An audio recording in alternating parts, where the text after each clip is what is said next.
Singapura yang sangat sulit untuk memasuki konservatori ini. Saat ini dia juga dalam proses menyelesaikan Master of Theology. Dia juga memenangkan di sektor Asia pianis handicap yang diadakan di Tokyo, Jepang. Dia juga memenangkan jadi juara internasional dari handicap pianis yang diadakan di New York. Dan dia juga akhirnya yang terakhir dia memenangkan menjadi juara menjadi dalam event internasional, menjadi juara dari kejuaraan pianis handicap yang diadakan di Vienna di Austria. Pada waktu saya mau berbicara dengan dia, yang saya lihat dia adalah orang yang looking forward. Dia tidak melihat ke belakang. Mari kita sambut anak muda yang luar biasa, Stephen Lani.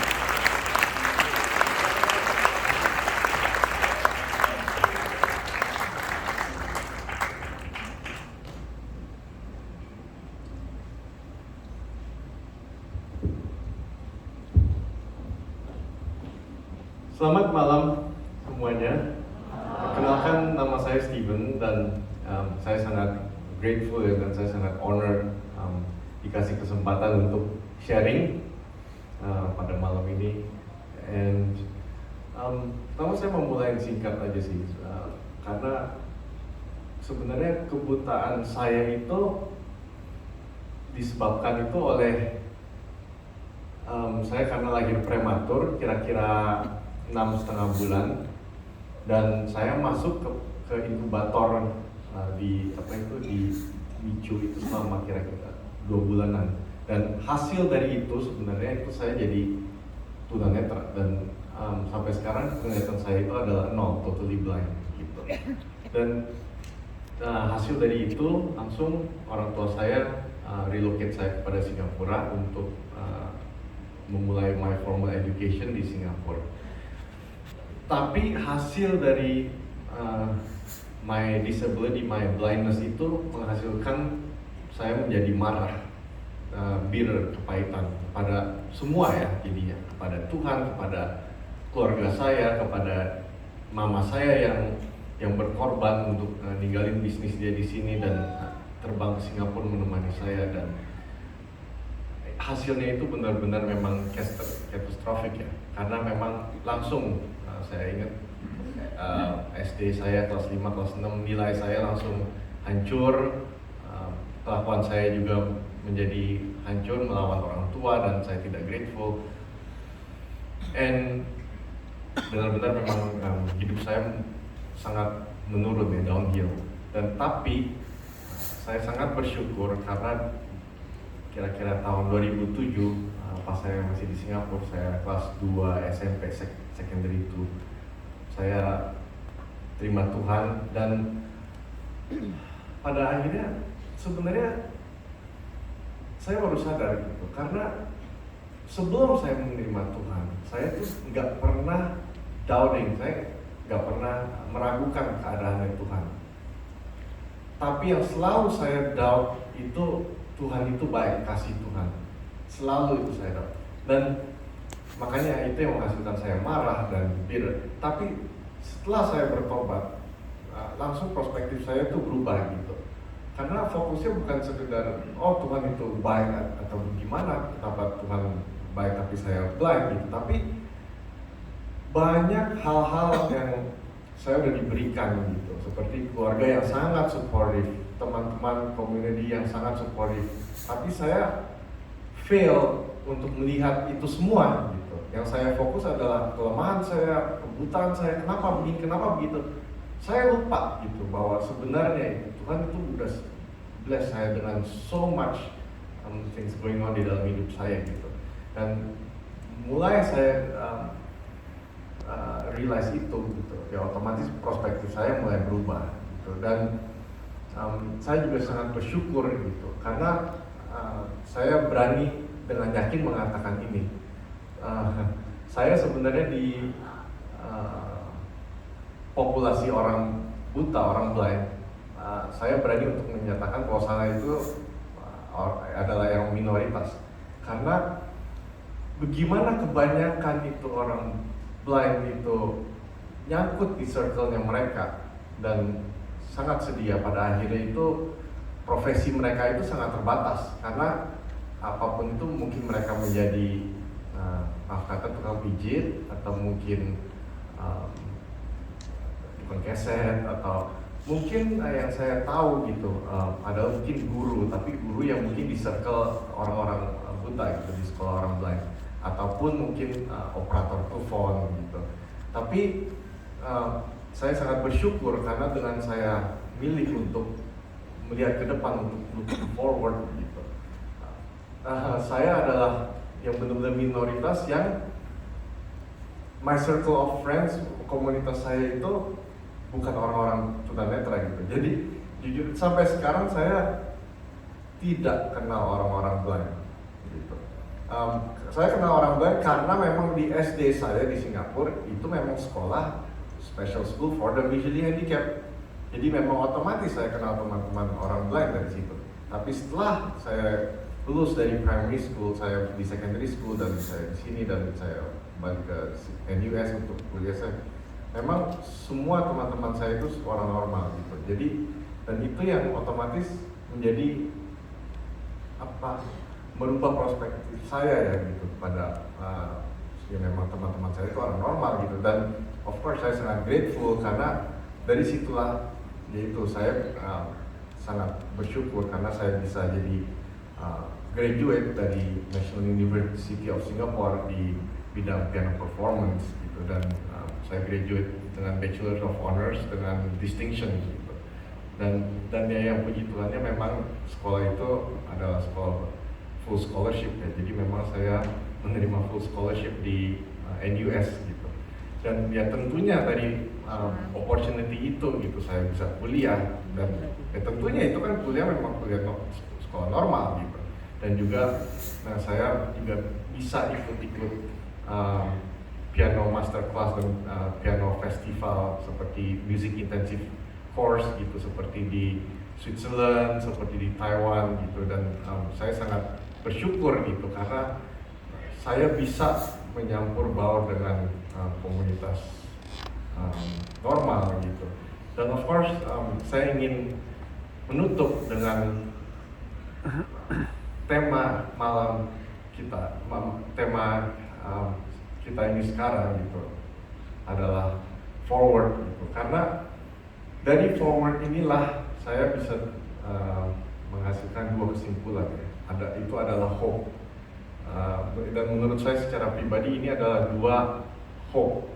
Yang pertama adalah future hope di dunia ini ya. Karena betul sangat banyak yang saya juga masih pertanyakan gitu. Seperti betul right now betul saya merasa saya pianis dan saya bisa main, dan saya juga sangat bersyukur karena di Jakarta untuk sekarang ini saya bisa bersama-sama dengan Papa untuk menjalankan bisnis tekstilnya Papa gitu bersama-sama. Tapi tetap gitu, saya tetap fear gitu di masa depan. Gimana saya bisa menjalankan hidup saya sebagai orang blind gitu? Gimana? Apakah saya akan mendapatkan a life partner gitu yang akan menjalankan hidup bersama saya? Bagaimana saya akan survive di dalam so much uncertainty pada hari ini yang memang kita terjadi seperti corona dan lain-lain. Banyak hal yang memang saya sangat fear, saya sangat takut. Tapi yang memang jelas saya tahu bahwa in God's hands, that's where my future lies. Gitu. Jadi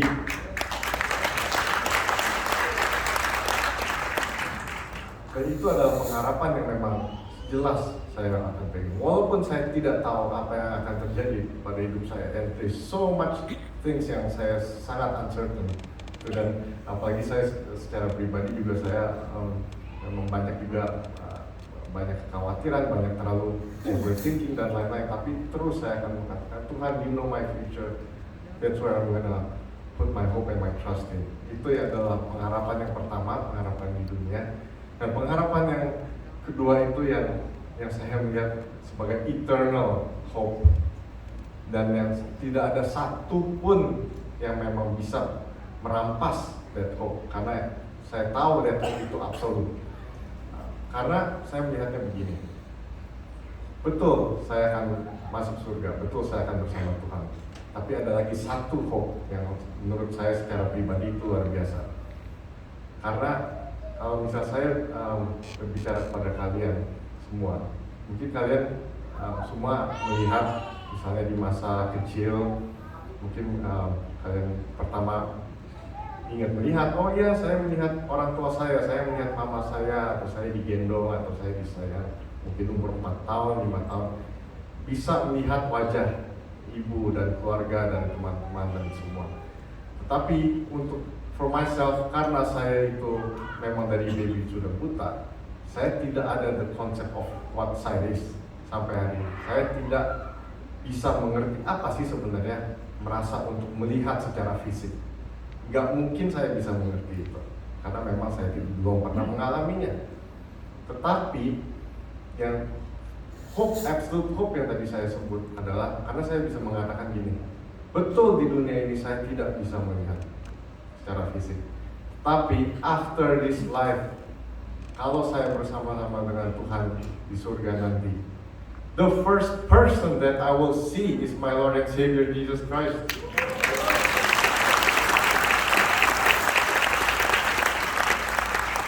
Dan saya tahu penglihatan itu adalah bukan secara rohani. Betul sekarang saya bisa merasakan, iya betul saya melihat Tuhan secara rohani, my spiritual heart is open and so on. Tapi saya tahu pada nantinya, setelah hidup ini berakhir, I know that I will physically see my Lord and my Savior Jesus Christ, and all that in it, semua kemuliaan Dia dan juga His creation gitu. Dan with that hope, saya akan menutup dengan memainkan lagu How Great Thou Art, karena dari lagu ini saya merasakan ya betapa besarnya Tuhan itu. So enjoy, thank you, and God bless.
Dan spirit itulah yang Tuhan inginkan pada malam hari ini dalam anniversary yang ke-35. Saya akan mengatakan beberapa hal. Moving forward berarti satu, yaitu memutuskan untuk tidak tinggal di past glory. Moving forward bukan berarti kita harus tinggal di kemuliaan masa lalu. Kenapa? Kemuliaan masa lalu adalah the past glory is the faded glory. Kemuliaan masa lalu adalah kemuliaan yang memudar. Kemuliaan yang akan terus-menerus adalah kemuliaan yang diarahkan untuk masa depan, yang dimana kita melihat ke depan dan ke atas. Bukan hanya ke depan untuk memenuhi ambisi kita, tapi kita menyelesaikan rencana Allah untuk kemuliaan namanya. Amin, saudara. Kita menghargai masa lalu, tapi kita tidak boleh tinggal di masa lalu. We move from glory to glory. Kita bergerak daripada kemuliaan kepada kemuliaan yang lebih besar lagi. Bersyukur ada orang-orang yang memulainya secara luar biasa, tapi kita punya tanggung jawab untuk meneruskannya, membawa obor untuk menyelesaikan pertandingan yang harus kita selesaikan. Moving forward artinya kita harus mengandalkan cara-cara baru dan semangat yang baru untuk meraih kemenangan di masa yang akan depan, di masa depan. Kita harus minta kepada Tuhan supaya Tuhan memberikan hikmat, supaya kita bisa mendapatkan strategi untuk bisa memenangkan masa depan. Saudara, bukan hanya cuma cara yang baru, tapi kita juga punya semangat yang baru. Apa artinya cara? Apa artinya tools? Tanpa ada satu roh yang membara dalam kehidupan kita untuk lari ke depan, untuk memenangkan masa depan demi kemuliaan nama Tuhan.